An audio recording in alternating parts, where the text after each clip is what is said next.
Good morning, beloved. I'm Reverend Robin. My pronouns are she and her. I'm a member of your lead ministry team, and I just ran up the stairs in heels, so whew. I am a little breathy as I come into this space because I'm also really excited to see you here, even though we were blessed with a little bit more snow this day. It seems like this is our winter blessing. On Saturdays and Sundays, we get a little bit of snowfall. I'm glad it was not enough to keep you away. I am a member of your lead ministry team here at Beacon, and for those needing a visual cue, I'm an average height white woman, slightly elevated because of my heels, and unusually breathy because I ran up the stairs. Today we have a couple of announcements for you as we come into our space and welcome one another. The first is that tomorrow is a very big day in the life of our congregation. We will be going before the Summit Zoning Board again for our plan for 695 Springfield Avenue, just down the road a piece for our new congregation. And tomorrow will be the day when we get an opportunity to have public comment, to hear from members of our community leaders, including members of the Interfaith Council, who are in support of our project and want to let the zoning board know of their support. We encourage all of you to come and join us. We will be there at 7:30 p.m. It's at Summit City Hall, which is just down the street. And all are welcome to come. And if you're worried about being a little late, don't worry. These tend to go long. So you could arrive at 8 or 8:30 and still be present for this important moment in the life of our congregation. Another important moment that we have coming up soon is our congregational meeting. We are calling a special congregational meeting, which will be held on March 15th. So 2 weeks from today on Sunday. Ooh, I think I'm getting a little feedback. I'm hearing, I think maybe, yeah. So March 15th at 12:30, we're going to have a special congregational meeting. You may recall that last year when we approved our capital budget, we weren't entirely sure how long the zoning board process would take, what were some of the needs that we were going to have. So we approved a capital budget that we knew would be enough to get us through till about January of this past year. So we are calling a special congregational meeting in order to share with you the news about where we think we are, some additional funds that will be needed as we continue this building project. And it may sound like an ordinary, boring thing to do, but it's a really important thing to understand budgets as moral documents, and this congregational meeting is an important participatory way in which we move as Unitarian Universalists. We also are going to have a very special vote at this congregational meeting. Nicole Jacobson, who was one of our previous ministerial interns, has reached out to us after passing through into preliminary fellowship from the Ministerial Fellowship Committee and has asked us if we would ordain her. So at this special congregational meeting, we're going to take a vote, which is unique to Unitarian Universalism. Each congregation has the power to ordain and call their ministers. And so we are going to take a vote to ordain Nicole and set her off into her ministry. So I really hope that you're able to join us on the 15th. And last but not least, one of the ways in which we are a beacon, a community committed to radical inclusion, to feeding the human spirit and healing the world, are projects like Beacon Hope and Equity Center, which is a supporting organization of this congregation. It's an organization that gives out micro grants and incredible ministry out in our world to meet people who are in crisis and help them stay housed, help them be able to make the bills that month, help them be able to afford the groceries or school supplies for their children. And we are having our annual fundraiser. It's going to be at Fountain Baptist Church. It's going to be on March 21st. At 11 a.m.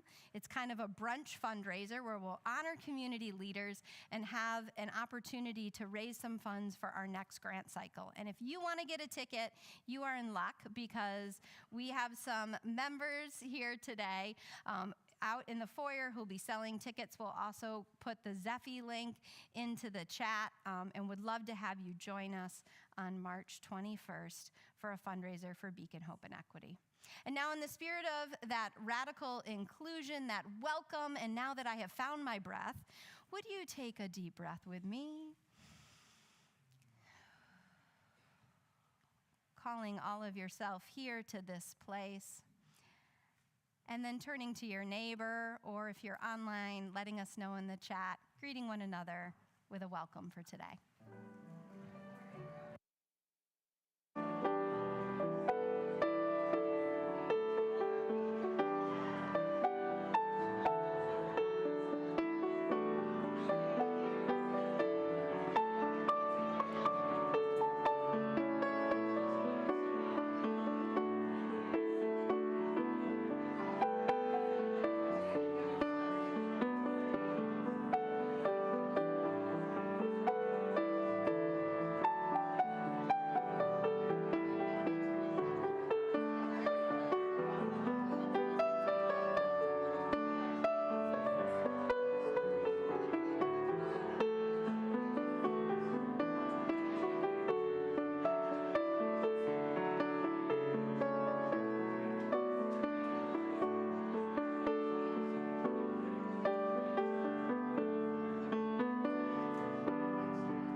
Good morning. My name is Reverend Dr. Mary Early Zald, and my pronouns are she, her. I am a short, white, older woman. I have short, curly, dark, graying hair and fair skin. Today I'm wearing a cream-colored blouse, long-sleeved with a small floral pattern. Our call to worship is the poem Gate A4 by Naomi Shihab-Nye. May it call us into a spirit of possibility this morning, the very spirit of life. Wandering around the Albuquerque airport terminal after learning my flight had been delayed 4 hours, I heard an announcement. If anyone in the vicinity of Gate A4 understands any Arabic, please come to the gate immediately. Well, one pauses these days. Gate A4 was my own gate, and I went there. An older woman in full traditional Palestinian embroidered dress, just like my grandma wore, was crumpled to the floor, wailing. "Help," said the flight agent. "Talk to her. What is her problem? We told her the flight was going to be late, and she did this." I stooped to put my arm around the woman and spoke haltingly. "Shudua, shabiduk habibit, stani shwe min fadlik shubit sewi?" The minute she heard any word she knew, however poorly used, she stopped crying. She thought the flight had been canceled entirely, and she needed to be in El Paso for major medical treatment the next day. I said, "No, we're fine. You'll get there just later. Who is picking you up? Let's call him." So we called her son. I spoke with him in English. I told him I would stay with his mother till we got to the plane and ride next to her. She talked to him. Then we called her other sons just for the fun of it. Then we called my dad, and he and she spoke for a while in Arabic and found out, of course, that they had 10 shared friends. Then I thought, just for the heck of it, why not call some Palestinian poets I know and let them chat with her? This all took up 2 hours. She was laughing a lot by then, telling of her life, patting my knee, answering questions. She had pulled a sack of homemade mamoul cookies, little powdered sugar crumbly mounds stuffed with dates and nuts from her bag, and was offering them to all the women at the gate. To my amazement, not a single woman declined one. It was like a sacrament. The traveler from Argentina, the mom from California, the lovely woman from Laredo. We were all covered with the same powdered sugar and smiling. There is no better cookie. And then the airline broke out free apple juice from huge coolers, and 2 little girls from our flight ran around serving it, and they were covered with powdered sugar too. And I noticed my new best friend, by now we were holding hands, had a potted plant poking out of her bag, some medicinal thing with green furry leaves. Such an old country tradition. Always carry a plant. Always stay rooted somewhere. And I looked around that gate of late and weary ones, and I thought, this is the world I want to live in. The shared world, not a single person in that gate, once the crying of confusion stopped, seemed apprehensive about any other person. They took the cookies. I wanted to hug all of those other women too. This can still happen anywhere. Not everything is lost.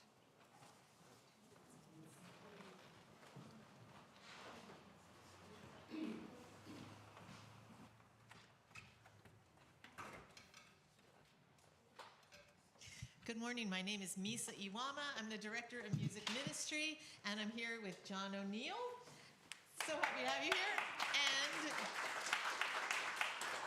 we are really glad to be here with all of you so that we can participate in the service together and sing together. Just one announcement is that we do have a concert later this month. It's afternoon music with Isaiah Thompson. We're already praying for good weather for that one. He's a jazz pianist who just put out an album called The Book of Isaiah because he has all along been very inspired by his namesake in the Bible. And that album was produced by Cyrus Chestnut. Isaiah is someone that I heard of through Bill Charlap, so he is definitely part of our lineage here of jazz pianists. So I hope that you will come to that in a few weeks. I think it's going to be very joyful, very restorative, and a fun experience. So speaking of restorative experiences, we are going to sing together on Spirit of Life, and that is in the gray hymnal. It's 1, 2, 3. I invite you to rise in body or spirit so we can sing together.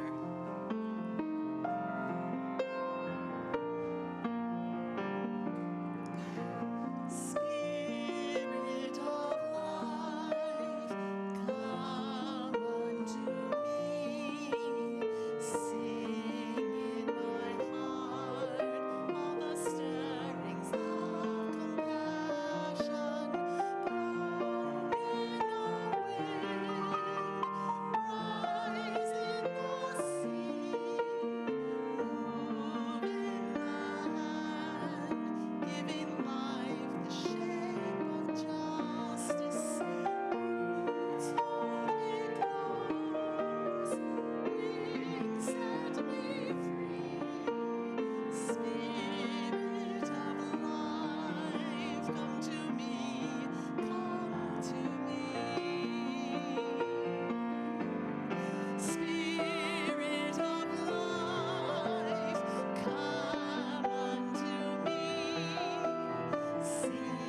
Good morning, Beacon.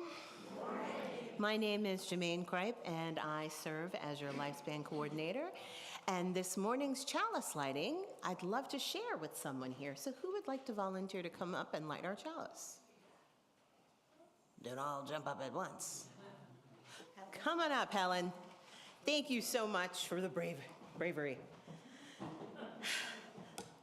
The following words come from a UU ancestor named Frances Ellen Watkins Harper in her poem, Songs for the People. Let me make the songs for the people, the songs for the old and young, songs to stir the battle cry when they are sung, not for the clashing of sabers, for carnage or strife, but songs to thrill the hearts of men with more abundant life. Let me make the songs for the weary and amid life's fever and fret, till hearts shall relax their tension and careworn brows forget. Let me sing for the little children before their footsteps stray. Sweet anthems of love and duty float o'er life's highway. I will sing for the aged and poor when shadows dim their sight of the bright and restful mansions where there shall be no light. Our world, so worn and weary, needs music, pure and strong, to hush the jangle of discords of sorrow, pain, and wrong. Music to soothe all its sorrow, till war and crime shall cease, and the hearts of men grow tender, girdling the world with peace.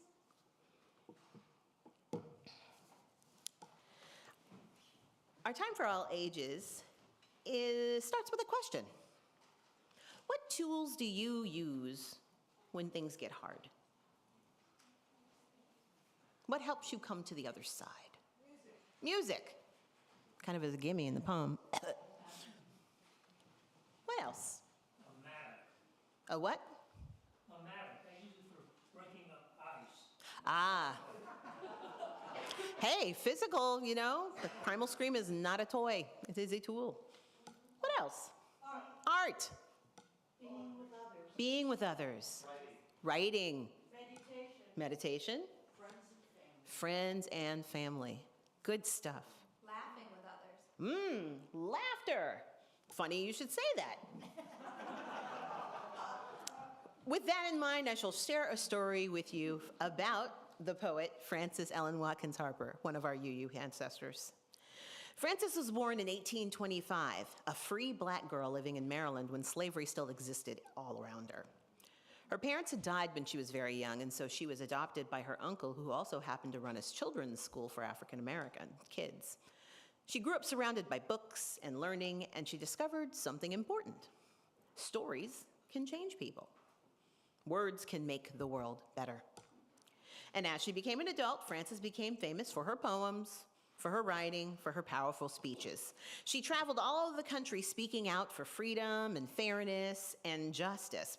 And she saw a lot of painful things: racism, cruelty, laws that were designed to hurt people. But she did something remarkable. She mixed courage with humor, strength with warmth, truth with a gentle smile. She shared this story as part of her speaking engagements to show how we can laugh in the face of injustice and disarm it entirely. One day in 1858, Frances stepped onto a streetcar in Philadelphia and sat down. The white conductor told her to get off because she was black. Frances didn't argue, she didn't shout, she simply stayed right where she was, calm, steady, and full of quiet courage. She turned her head and looked out the window, wondering to herself as the street went by, ooh, there's a sale at that boutique. I do need a new hat. Oh, the bakery. Those muffins look delicious. Another passenger tried to help by offering a suggestion. Maybe you can go sit in the corner. Others looked at her with discomfort and anger. How dare she stay when the conductor told her to go? The nerve! So when Frances reached her stop, she came mentally back to the streetcar after her street window, her navigation throughout the outside, and she got up, offered her fare, and when the conductor rudely refused to take it, she dropped it on the coin, on the floor, with a flourish, and walked away. She told the story later with a bit of humor, not to make light of the injustice that she suffered there, but to help people see that how ridiculous and wrong it is to be racist. It makes no sense. But her story did open hearts. It helped people understand, and it helped them imagine a better world where there weren't conductors booting people off streetcars because of the color of their skin. What I love about this story is it reminds us that humor can help us survive hard times and that we can use it, like Frances, to stay hopeful and connect with others. Keep going when life gets difficult. And as a strategy to soften complex topics and build bridges as a form of emotional resilience. Because Frances believed in something very powerful and very true. Humor can help us stay brave. Humor can help us stay human. Human can help us keep going together. So when you're out and about this week, reflect on the tools you have in your toolbox to deal with hard situations. And if humor's not there, maybe stick a little bit in there. Here ends our time for all ages.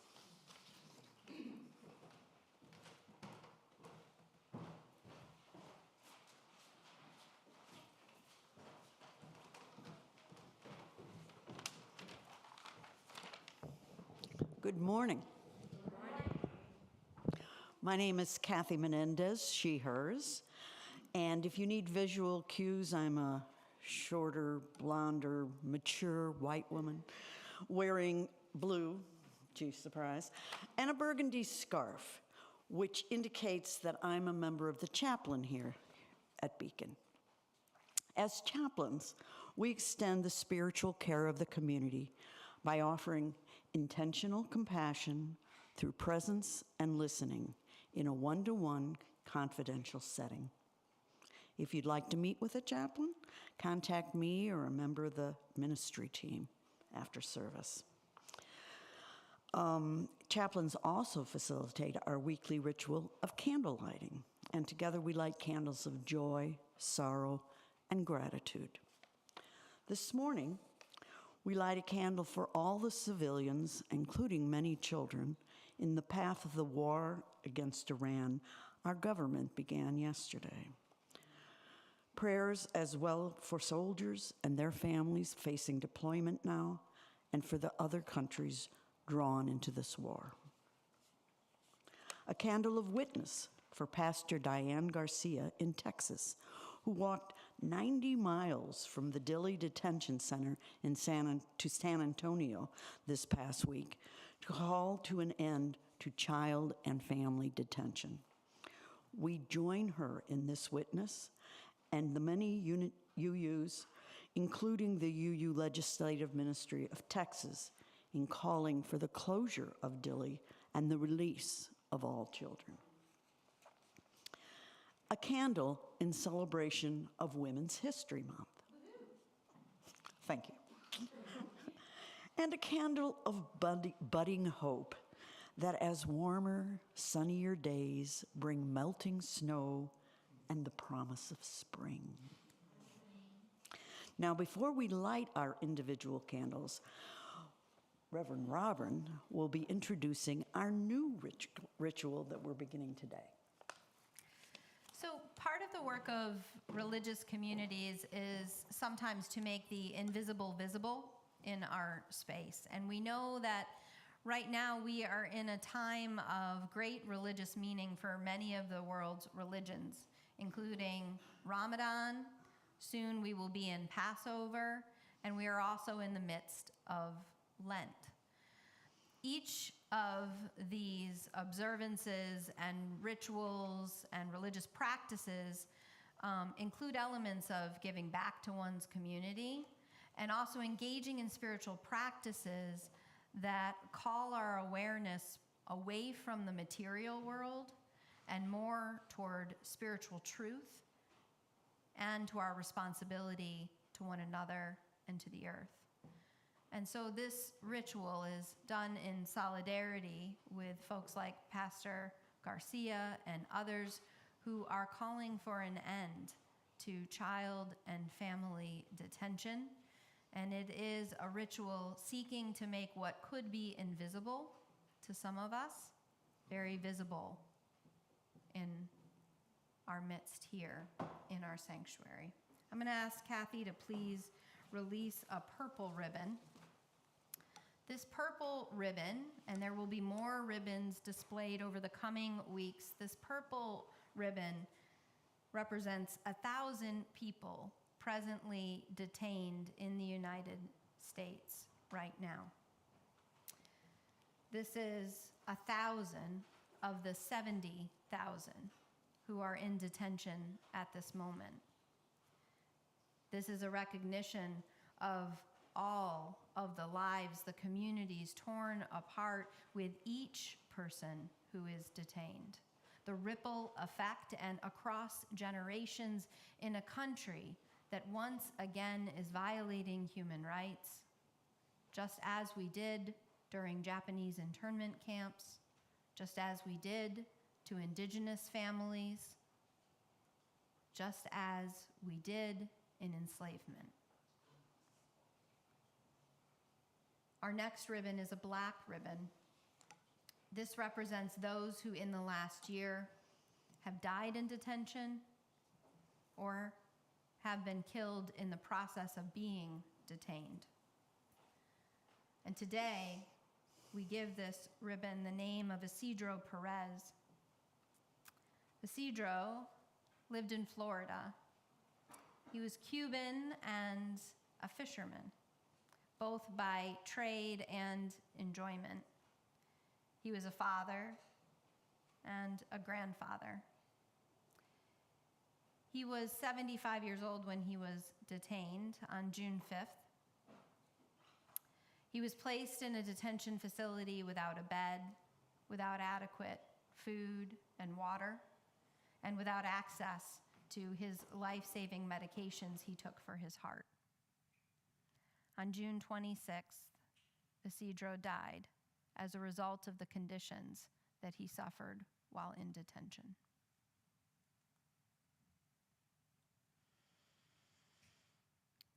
And our final ribbon is a yellow ribbon. This is a ribbon calling our awareness, our prayers, our intention, our cries and lament for each of the children who are presently detained right now by ICE. One ribbon for each of the 170 children who are in detention, some as young as 2 months old. Some who are not receiving school or adequate medical treatment, some who have been exposed to measles and other diseases that they never would have been exposed to if not for being detained at Dilley Detention Center. Let us hold a moment of silence for these children, for these adults, as well as for the lives now gone.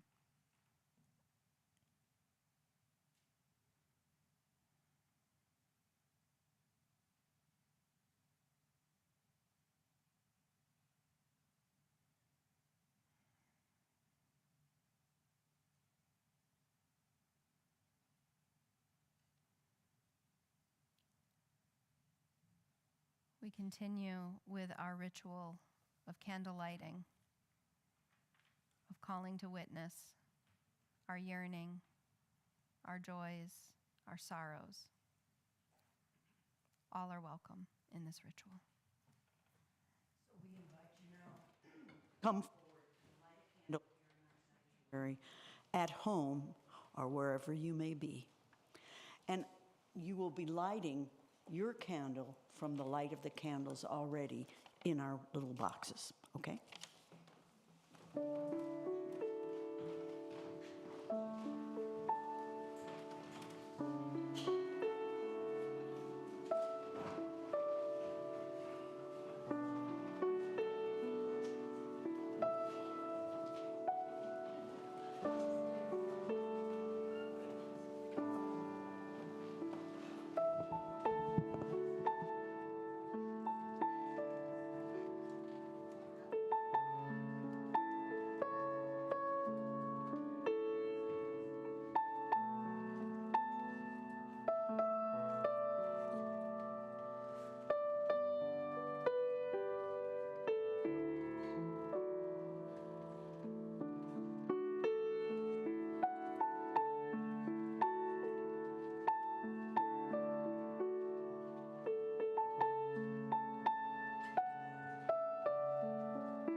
going to sing together, and I would love to have the help of some people who have done one-day choir or in the choir, because we're going to do a song. Everyone, oh, every one of these people are ours, just like we are theirs. We belong to them, they belong to us. If you have the handout, the lyrics are there, but I think we'll just actually go ahead and teach this line by line first. So it goes like this. And then when we do it around, Cathy, I'd love to have your help. So it starts like this. Everyone, oh, everyone, oh, everyone of these people are ours. Let's try that. Everyone, oh, everyone, oh, everyone of these people are ours. And then the next one goes, just like we are theirs. You just access your low voice. Just like we are theirs. The third line, we belong to them. They belong to us. We belong to them. They belong to us. Let's sing it all together. We invite you to rise in body or spirit. Here we go. Everyone, oh, everyone, oh, everyone of these people are ours, just like we are theirs. We belong to them. They belong to us. Let's try this as a round. So we'll have this side of the room go first, and I see that we can have some leadership from the back there, and then we'll have this side of the room go second. Everyone, oh, everyone, oh, everyone of these people are ours, just like we are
In a moment, we will hear an offertory song based from the scripture passage in Ezekiel, where a prophet is invited to call the dead back into living. Here is the passage from Ezekiel chapter 7, verses 2 through 9. He led me back and forth among them, and I saw a great many bones on the floor of the valley, bones that were very dry. He asked me, "Son of man, can these bones live?" I said, "Sovereign Lord, you alone know." Then he said to me, "Prophesy to these bones and say to them, 'Dry bones, hear the word of the Lord.' This is what the sovereign Lord says to these bones. I will make breath enter you, and you will come to life. I will attach tendons to you and make flesh come upon you and cover you with skin. I will put breath in you and you will come to life. Then you will know that I am the Lord. So I prophesied as I was commanded, and as I was prophesying, there was a noise, a rattling sound, and the bones came together, bone to bone. I looked, and tendons and flesh appeared on them, and skin covered them, but there was no breath on them. And he said to me, prophesy to the breath. Prophesy, Son of Man, and say to it, this is what the sovereign Lord says. Come, breath from the four winds, and breathe into these slain, that they may live. So I prophesied as he commanded me, and breath entered them. They came to life and stood up on their feet, a vast army.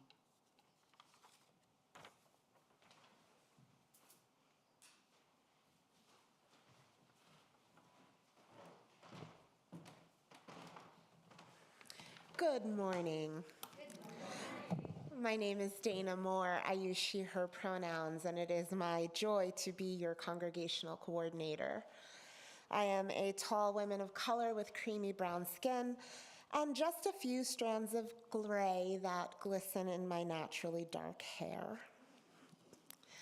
I want to talk with you a little bit about belonging this morning as we move and prepare our hearts for our offering. A community is made up of people, each unique, each individual, each with their own gifts to offer, and each being in need of something different to quench the thirst in their bones.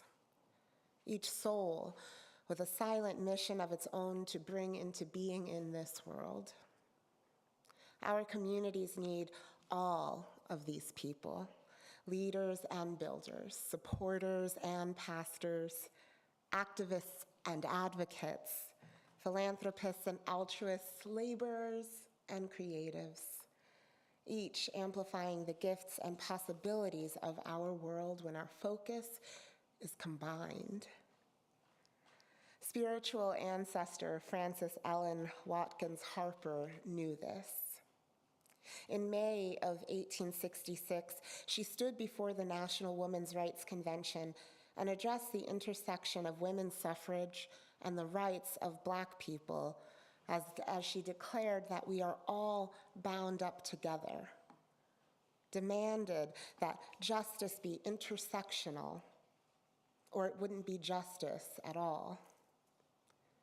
But it took another century for that law to catch up.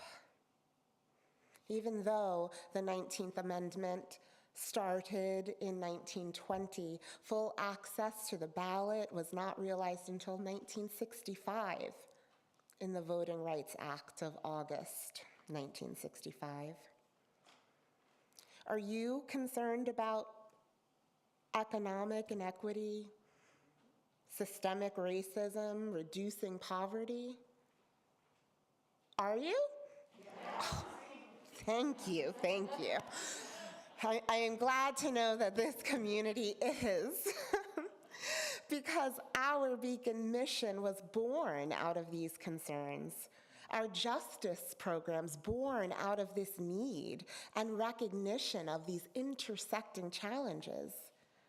Beacon Hope and Equity, the program that you heard Reverend Robin share about earlier, was also born out of need, out of one local community member's questioning and courage to ask for help within their immigration case in 2019. And this community responded, not 99.3 years later, but just 1 year later. Beacon Hope and Equity was off and moving because one person like Frances raised their voice. By 2023, in the year to 2024, 107 people receive the recognition, support, and love of a community willing to answer the call. But this love is not just for those brave enough to speak their needs aloud. As Reverend Carol Haig has taught us, our Unitarian and Universalist tradition holds a love that is expansive and all-encompassing. Love that won't let you down, love that won't let you go, and love that won't let you off, is what she often said. Because we belong to one another, and we have a responsibility to one another. Our mission, born exactly out of these moments and needs raised by our spiritual ancestors and our community members, helped us to rise up in response to anything that threatens another's worth and dignity, that threatens justice and equity, or our sacred ability to center love in all that we do. And our mission to be a radically inclusive religious community that feeds the human spirit and heals the world is happening right now, not someday, but with you. This love holds us deeply and in so many different ways. It is our hope that this love allows you to be courageous. And so I ask each of you to be the one who questions, one who has a voice, one who shares what they need and what they have to give, one who answers the call of love that leads to justice, equity, and transformation.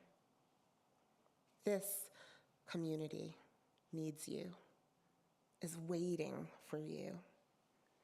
Your voice matters here, and we are not complete without you. So I ask you, be the one. Be the one to give. Be the one to commit to being here with us. Be the one to make a force of change. Thank you. Your gifts and contributions to all of our phenomenal justice programs are greatly appreciated and received with love.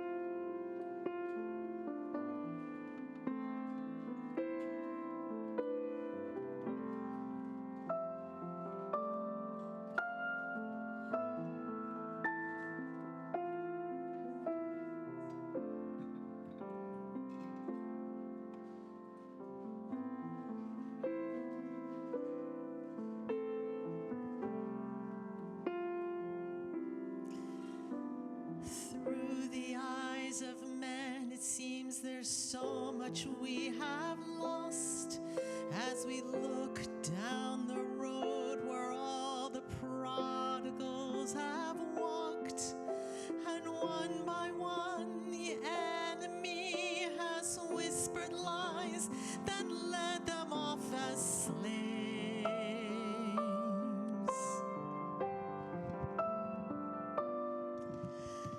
But we know that you are God, yours is the victory.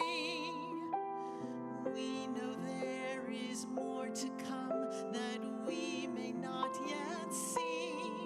So with the faith you've given us, we'll step into the valley unafraid.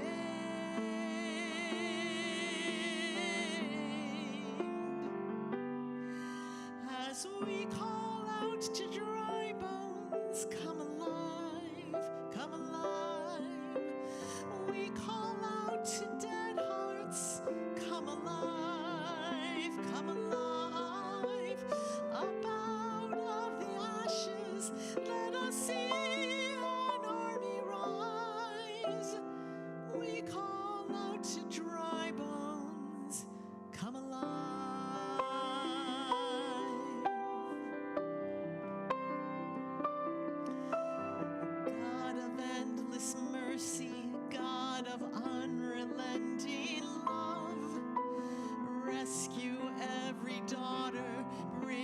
back the wayward son, and by your Spirit breathe upon them. Show the world that you alone can save. You alone can save. As we call out to dry bones, come alive, come alive.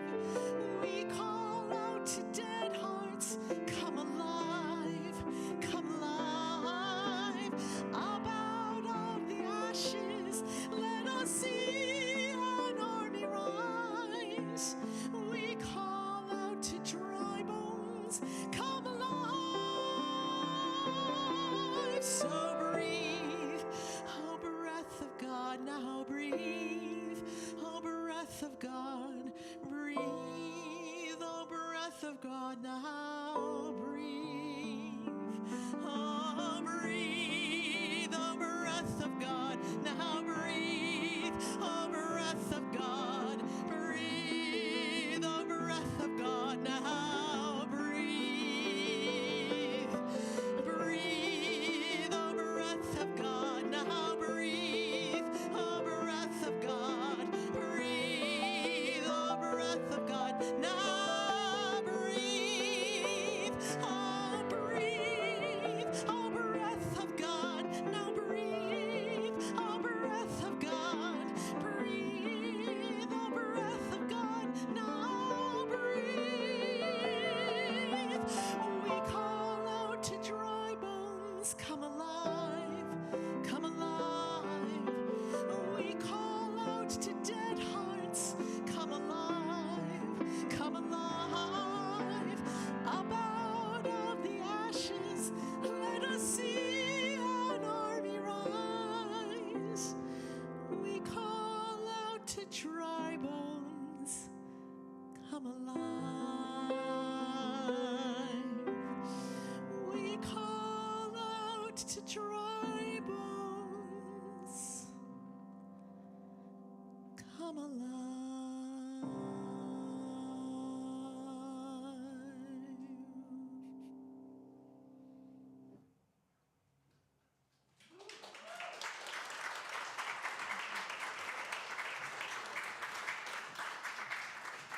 And thanks to Robin for introducing that song to us. Thank you, Misa. Thank you, John. Well, friends, I have to say, I think that reading Ezekiel may be a first in this sanctuary. But we felt it important that you have the context of the reading in order to understand the song, in order to understand a bit of what we are speaking of today, and that is prophecy. Prophecy is from the Greek prophetia, which means to interpret the will of the gods. I do wish for a prophet sometimes these days, even though I know prophets are generally not welcomed in their own time. Rather than crystal ball projections, the tradition of prophecy is a prophet is one who tells the truth, usually a hard truth for the people to hear. Prophets are often unrelenting in their moral commitments, despised by unjust rulers. Prophets seek not only the survival, though, of their people. Through that hard truth that they tell, they also seek the people's thriving. Ezekiel, a prophet appropriate to read this time of year when so many of the world's religions are converging with meaning and practice and ritual, because Ezekiel is a prophet recognized by Islam, Judaism, and Christianity. In today's passage, we hear a story of Ezekiel being led into a valley in the desert. And in that valley, Ezekiel finds piles and piles of dry bones, a mass grave. Now, you can imagine coming upon a scene like this. I think most of us would be filled with some measure of fear. it is said that Ezekiel hears the voice of God instructing him to offer a prophecy before these dry bones. Ezekiel hesitates a little bit, and the voice repeats, "No, offer a prophecy that these bones might come alive." And so he begins to do as he's instructed, offering a prophecy. What does that mean? Ezekiel begins to tell the truth of the people that he serves, the community he is living in. It is a time of spiritual desperation and physical deprivation. It is 593 before the Common Era, and let me tell you, friends, it was not a good year. There was war.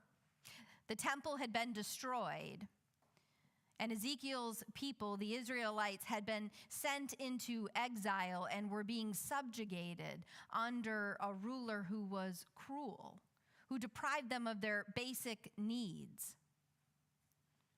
War and political upheaval marked their days, suffering, uncertainty if they would ever be able to return home. They were in exile in Babylon, uncertain of what would happen to their children, impossible to even imagine grandchildren. And here it was Ezekiel 1, we are told, who at the time of this prophecy was probably in his late 40s. Some may argue he was having a midlife crisis. That's possible.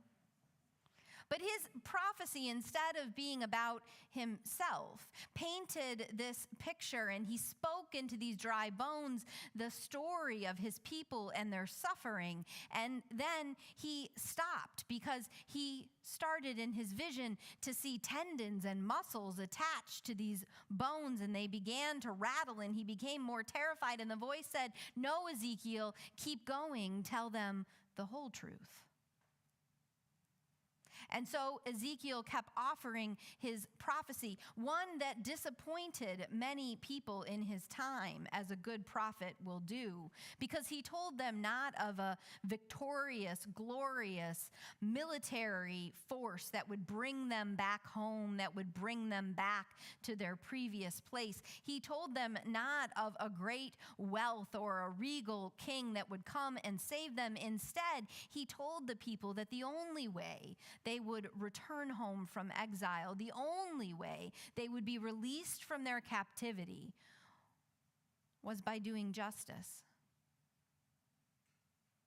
by answering that age-old question, what does love require of us? By answering what all prophets must answer, what is true now, and what could be true if we were able to interpret the will of the gods, the will of the holy, the will and force of our greatest values.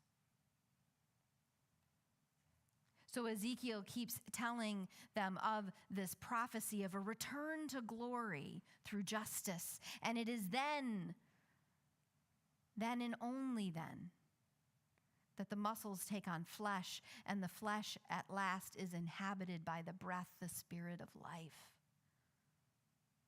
And an army not for war, but for justice, is brought before Ezekiel's eyes. Now you can take this story as a nightmare, as some kind of serious acid dream, as a ridiculous, fantastical story that has no message for us here and now, or you can understand it as a metaphor for the time, the valley of death in which Ezekiel was living, and the courage that it takes in the midst of that death to call forth life. Frances Ellen Watkins Harper, pictured behind us here, behind our chalice, was a prophet as well. A prophet who had the ability to radically reimagine the world in which she was living, even if it would take 93 years for that justice to come to be. 99 years. And she was able to use humor, not because she thought the situation in which she and her community were living was funny, but because that humor came from the prophetic voice to laugh at the absurdity of what was and to call forth what could be real. This is the scene that Naomi Shihab Nye invites us into in an airport in Albuquerque, gate A4. And I went there recently for the UU Ministers Institute, and I can verify there is a gate A4. So at least that part of the story is true. I don't know about the dry bones in Ezekiel, but I can testify there is a gate A4. Now, the poet describes the scene that probably many of us who have traveled have experienced, right? There's a delay, and then there's a delay on the delay, and everyone is in a miserable mood in that airport, right? And then someone starts to lose it. In this case, there is a woman who is wailing. And I have to tell you, having been in this situation, I know how I act. I won't pass judgment upon you. Maybe you're a better prophet than I am. But oftentimes, I look away. Or I go for a walk. But the last thing I do when the chaos is unfolding and the crankiness is being raised or someone is wailing, the last thing I would think to do would be to intervene. And yet, this is exactly what the poet does. Not only does she intervene, but she helps facilitate from this miserable situation and a fearful moment for a woman who desperately needs medical treatment and thinks she's not going to get to it. She creates a moment of community festival as cookies are passed out and powdered sugar like angel dust starts to fall over everyone, and grape juice makes its rounds. The truth is, beloved, we are in the time of prophets, and we are in the midst of prophets, not to say magically appointed people, but artists, truth tellers, ordinary souls like Pastor Diane Garcia in Texas, who walked 90 miles and whose pilgrimage grew and grew until she reached San Antonio.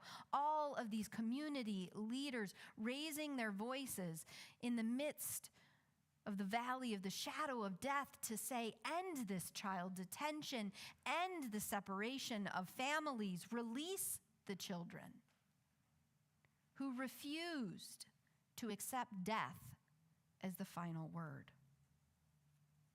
In our tradition, we believe in this prophethood of all people, that our very survival and thrival, which is a word, there was some disagreement about this past week amongst your staff team, and I'll just say, it's a word. Our very thrival depends upon our spiritual practices to stay awake, to listen in the midst of death for the radical reimagining, to have the courage to cry out, dry bones, come alive.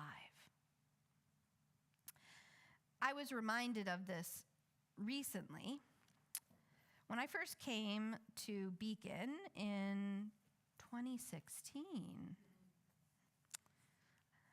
I addressed everyone as beloved, and it created a little bit of a shockwave at first. Now it's like, oh, that's so 2016, Robin. But at the time,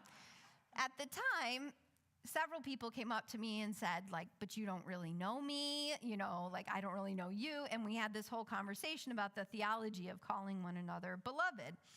And from that, one of our former ministers, Reverend Emily, ordered T-shirts for all of us that on one side say, beloved, and on the other side, ask the question, what does love require of us? Can you ask that question with me? What does love require of us? I'm so glad you asked.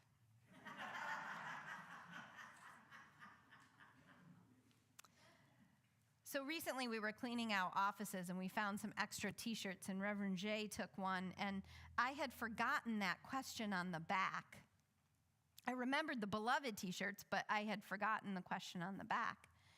And they turned around in the hallway, and suddenly the question caught me all these years later. what does love require of us? If we are all prophets, if that's not reserved to some magical anointed person called to the top of a mountain, but instead is something shared by the people, what does love require of us now? Years ago, there was a woman who came to visit our community on a Sunday, and she sat toward the back there, beside one of the pillars. Her name was Monica, and I introduced myself. It seemed like a regular Sunday visit, but she had a kind of intensity as she was in the service. She came back 2 weeks later, and then we didn't see her again. And I thought, well, we're not for everyone. It's okay. Almost a year later, quite a few months later, I got a call from within the community asking if I would consider officiating a memorial for someone who wasn't a member of our community, but who had visited us. Her name was Monica. She was a young woman who had a young child and had been diagnosed with metastatic breast cancer. And so she came to our community looking for a place and people who would help her family and community memorialize her. She knew already that she would not survive this disease. And so she took great care to set everything up so that her family would be cared for after her death. Among the things that her family gave me to get to know Monica, because I only met her twice, and very quickly on a Sunday, I didn't know her, was a document that she created with the hospice team that I now carry with me everywhere in my journal. You can tell because it's been a few years. And on this listed some of the things that she wanted to hear and to smell and to see when she was in her final transition, which is something that hospice does beautifully with people. But also in this document were her hopes and her legacy, her intentions. Among those for her daughter, she said that she wanted to know that her daughter will know how much she is loved and will feel a mother-like unconditional love the rest of her life. Monica very clearly asked, what does love require? She asked it of herself in the midst of death. She asked it in a time when I imagine it was hard sometimes to get out of bed. And she provided a legacy, not only for her child and her family, but she started a foundation for metastatic breast cancer research. In the midst of the valley of death, she asked the only question there really is: what does love require of us?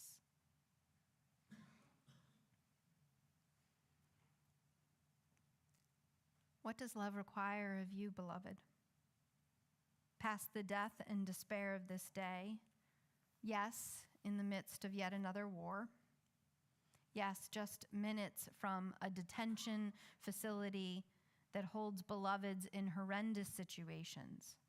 Yes, in the midst of this valley of dry bones in every direction we look, what does love require of us? A couple months ago, I was asked to officiate a wedding at Delaney Hall, the detention facility. I thought, they did not prepare this in seminary. This was not a course. But of course I said yes, and I officiated the wedding, and it was a beautiful moment with a young couple whose first child together was born while the now husband was detained in Delaney. He'd been there for months already, and the baby was there for the wedding too, 2 months old. I just got a call this past week that the wedding I officiated, that man had his case come up, and the judge decided that he should be released from detention pending the payment of a bond. And because of our work in Beacon Hope and Equity Center, I knew exactly who to call in New York City who led an organization that could pay the bond, thousands and thousands of dollars. And he's being released. I could not have imagined that outcome when I officiated that wedding in a desolate cafeteria, knowing then he was only getting one meal a day. He already was looking emaciated. I could not have imagined in that valley of dry bones that this family would be reunited. What does love require of us? Not what do we think can happen or what is likely or possible, but what does love require? Can I release my desire for revenge? Can I believe in a country and a community built not on military might or the accumulation of wealth, but of justice? Can I bring my humanity to an inhumane place? Can I see a community festival in an airport? Can I add my kindness to a wailing stranger? Can I bridge my fears to cry out with prophecy in the face of death? Can I leave my children and grandchildren an extraordinary testimony of love?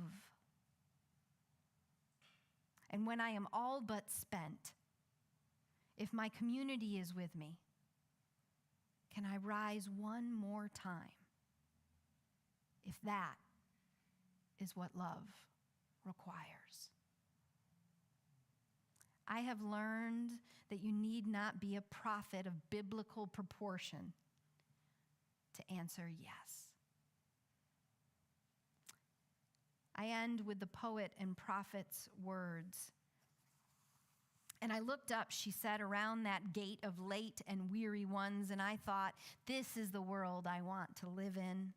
The shared world. Not a single person in that gate, once the crying of confusion stopped, seemed apprehensive about any other person. They took the cookies. I wanted to hug all those other women too. This can still happen anywhere. Not everything is lost. Come alive, dry bones. Come alive, beloved. Come. Let us answer the call of love.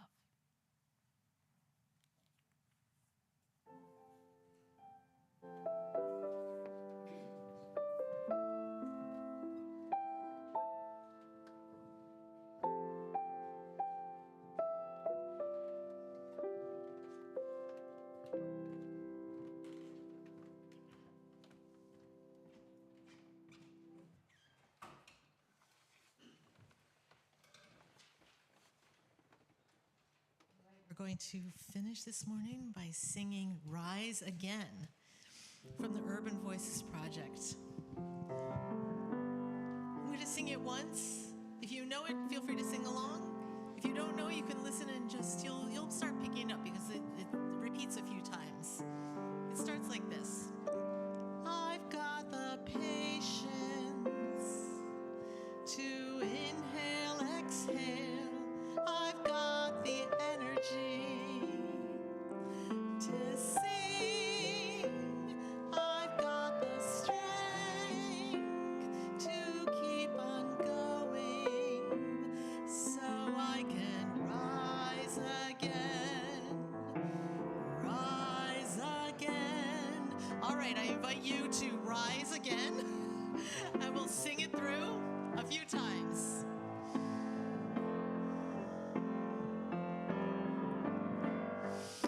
I've got the patience to inhale, exhale. I've got the energy to sing. I've got the strength to keep on going so I can rise again. Rise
beloved, would you take hands? Thank you, Misa. Thank you, John. Thank you, Mary and Cathy and Jamaine, who is still with our children, I believe, and Dana, and each one of you. Thank you for taking a hand, for being a part of this circle, this legacy of love.